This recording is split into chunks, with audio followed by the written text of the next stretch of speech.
The night of the Whispering Trees. It was a small town, nestled deep in the mountains where people still feared the dark. They always locked their doors before sundown and warned their children never to wander too far into the woods. The trees there, ancient and towering, held secrets no one dared to uncover. Anna, new to the town, didn't believe in such superstitions.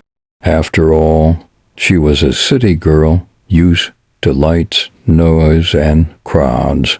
But she was also curious, and when the locals refused to talk about the woods, that only piqued her interest.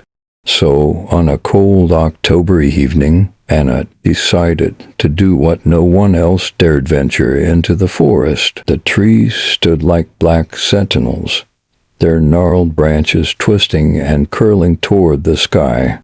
As Anna moved deeper, the air grew unnaturally still, and the sounds of the town vanished. It was quiet too quiet.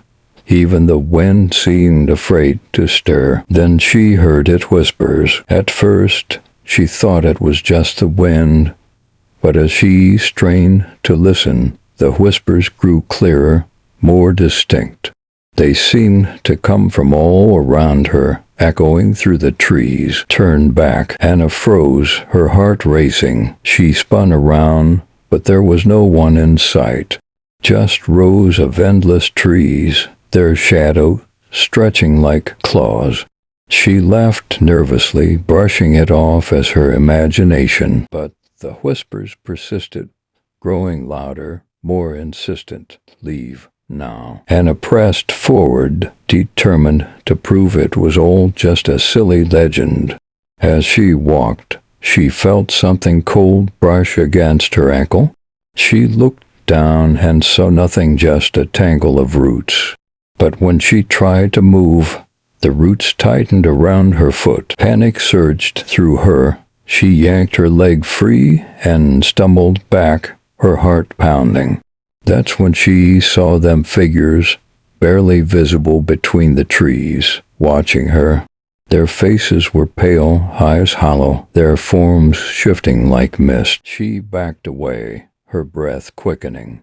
The whispers had become a low, steady chant, filling the air with a sense of dread. He's coming, he's coming. Suddenly, the temperature dropped. Anna's breath formed clouds in the frigid air, and the ground beneath her feet began to tremble.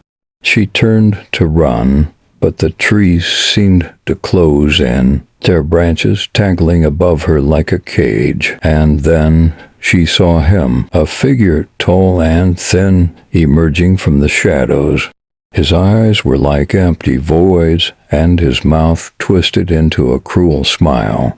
He moved silently, gliding toward her, his long fingers reaching out. Anna screamed and ran. But no matter how fast she moved, the forest stretched on endlessly, trapping her in its maze.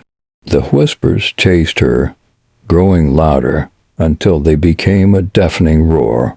The figure was close now, his breath cold on the back of her neck. She stumbled and fell, her hands sinking into the damp earth. The last thing she saw before the darkness swallowed her was the figure's hand closing around her ankle, pulling her down into the soil, where the roots coiled tightly, dragging her deeper. The next morning, the townspeople found Anna's house empty. Her car was still parked outside, but there was no sign of her. They searched the woods, but no one dared to venture too far in. By nightfall, the whispers had returned, and the trees, swaying gently in the wind, seemed to laugh.